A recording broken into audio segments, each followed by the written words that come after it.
Take a good look at this pastry for a second. It's probably one of the most recognizable breakfast foods on earth.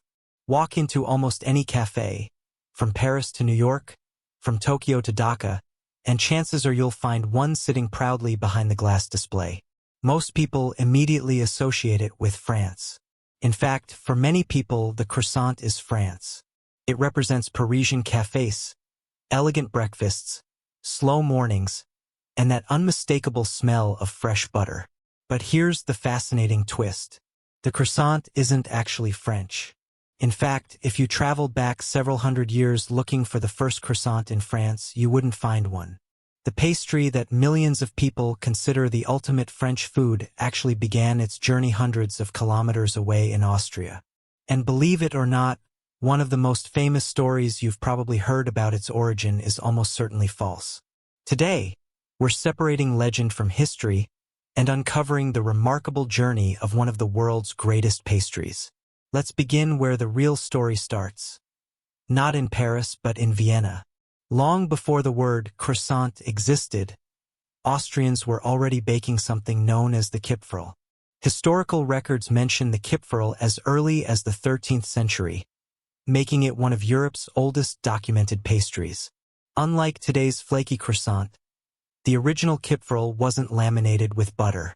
It was denser, softer, and much closer to a bread roll or enriched bun. Sometimes it was sweet, sometimes savory, depending on the ingredients used. Its distinctive crescent shape, however, was already there. Now comes one of history's greatest culinary myths. You may have heard that the crescent-shaped pastry was invented after the Siege of Vienna in 1683. According to the legend, bakers working overnight heard Ottoman soldiers tunneling beneath the city walls. They alerted the defenders, helping save Vienna. To celebrate victory, they supposedly baked crescent-shaped pastries representing the Ottoman moon symbol and proudly ate them as a sign of triumph. It's an incredible story. It's dramatic. It's memorable. It's also almost certainly fictional. Historians have searched extensively for evidence supporting this tale, but none appears in contemporary records. More importantly, the Kipferl already existed centuries before the Ottoman siege. You can't invent something that already exists. That doesn't stop the story from appearing in magazines, documentaries, travel guides, and social media posts every year.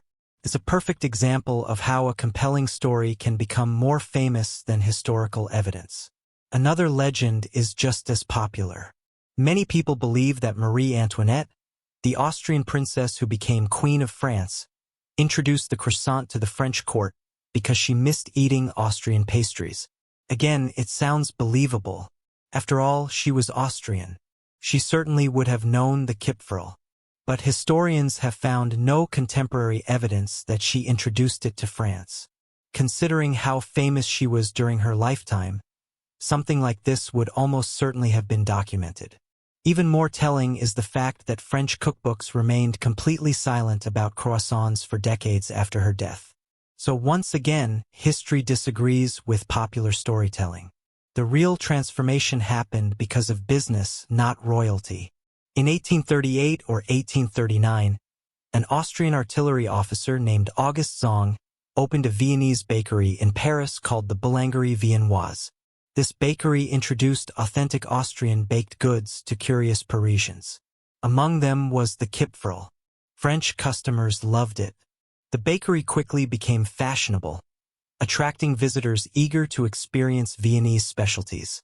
But here's where something extraordinary happened. French bakers didn't simply copy the Austrian pastry. They reinvented it. Instead of using the traditional bread-like dough, they applied one of France's greatest baking techniques, laminated dough. Lamination sounds technical, but the concept is surprisingly simple. A sheet of butter is enclosed inside dough. The dough is rolled out, folded, rolled again, folded again, repeated several more times. Every fold creates additional layers. As the croissant bakes, the butter melts and releases steam. That steam pushes the thin layers apart.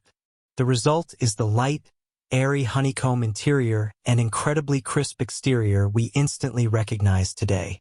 Without this technique, a croissant is simply not a croissant. Professional bakers often say that butter does half the work. The other half comes from patience. Temperature is everything. If the butter gets too warm, it melts into the dough. Too cold, and it breaks into chunks.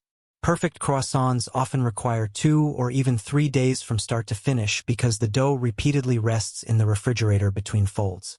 One mistake can destroy dozens of layers. That's why experienced pastry chefs often consider croissants one of the greatest technical tests in baking.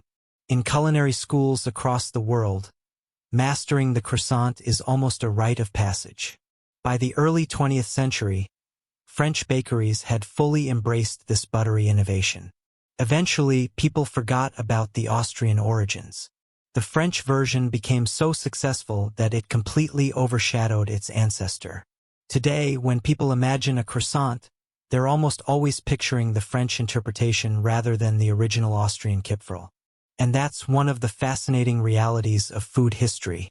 Sometimes the country that perfects an idea becomes forever associated with it. The croissant is hardly alone. French fries aren't actually French. The hamburger didn't originate exactly as many assume. Even pizza evolved dramatically after leaving Italy. Food travels. Cultures borrow. Recipes change. Innovation never stops. The croissant itself has become one of the world's greatest examples of culinary evolution. Walk into a modern bakery today and you'll discover versions that previous generations couldn't even imagine. Chocolate-filled, almond cream, pistachio, raspberry, matcha, cookies and cream, cheese, ham, even spicy varieties. Some bakeries create cube-shaped croissants. Others shape them into giant spirals. Then came one of the biggest pastry sensations of the 21st century, the Croissant. Created by pastry chef Dominique Ansel in New York, it combines croissant dough with the shape and frying method of a donut. Customers waited in line for hours.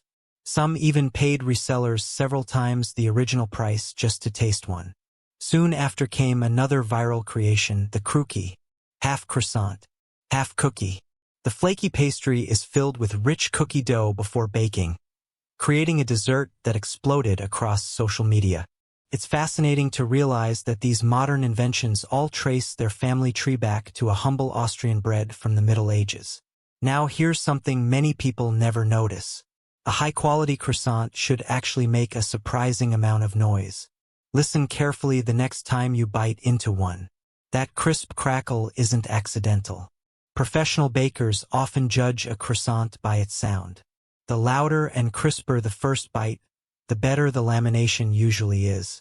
Another hidden clue lies inside. Slice a croissant in half. The interior shouldn't be solid. Instead, you'll see hundreds of tiny honeycomb-shaped air pockets. Those irregular holes indicate successful fermentation and proper butter layering. Ironically, the most beautiful croissants often weigh less than they appear because they're mostly delicate layers separated by air. Now, despite all its beauty, we also have to talk honestly about nutrition. A croissant is not health food. Butter is its defining ingredient. A typical medium-sized butter croissant contains well over 200 calories, significant saturated fat, and refined carbohydrates. That's part of what makes it so delicious. Butter creates flavor. Butter creates aroma. Butter creates texture. But it also means moderation is wise. If you're carefully managing cholesterol, heart disease risk, or calorie intake, croissants are best enjoyed occasionally rather than every morning. People living with diabetes should also be aware that refined flour can cause blood sugar to rise relatively quickly, especially if eaten alone. Pairing it with protein, such as eggs or yogurt, may help reduce rapid glucose spikes, but portion size still matters. And here's an important reminder for pet owners. Dogs should not be given croissants regularly. While a baked croissant isn't generally toxic by itself, its high fat content can upset a dog's digestive system and, in some cases, contribute to pancreatitis. Even more dangerous is raw croissant dough. Because it contains live yeast, it can continue expanding inside a dog's stomach while producing alcohol during fermentation, creating a potentially life-threatening emergency that requires immediate veterinary care. So no matter how much your dog stares at you with those irresistible eyes, it's safer to keep the croissant on your own plate. Now let's talk about who should absolutely experience one. If you love baking, making croissants at home is one of the most satisfying challenges you can attempt. Teaches patience, precision, timing, temperature control, and an appreciation for just how much work goes into every bakery display. If you're passionate about food history, the croissant offers something equally rewarding. Every flaky layer tells a story of cultural exchange. Austria provided the foundation. France perfected the technique. The rest of the world embraced the result. It's a reminder that some of humanity's greatest creations aren't born overnight. They're refined over generations. One culture inspires another. Ideas cross borders. Innovation builds upon tradition. Perhaps that's the croissant's greatest lesson. It's easy to argue about where something comes from. It's much harder and much more meaningful to recognize how civilizations collaborate across centuries without even realizing it. So the next time someone confidently tells you that the croissant is purely French, you'll know the real story. Its roots stretch back to medieval Austria. Its transformation happened in 19th century Paris. Its worldwide fame belongs to both history and innovation. And maybe that's exactly why this pastry has endured for so long. Because like all great inventions, it isn't owned by a single place.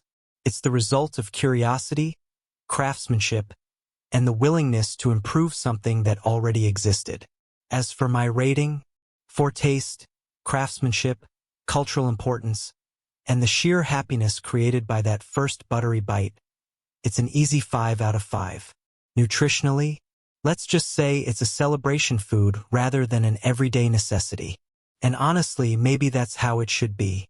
Some foods aren't meant to be counted only in calories. They're meant to be appreciated for their history, the skill behind them, and the joy they bring. So the next time you hold a warm croissant in your hands, don't just see breakfast. See 800 years of history. See Austrian tradition. See French innovation. See one of humanity's greatest examples of turning a simple idea into timeless perfection.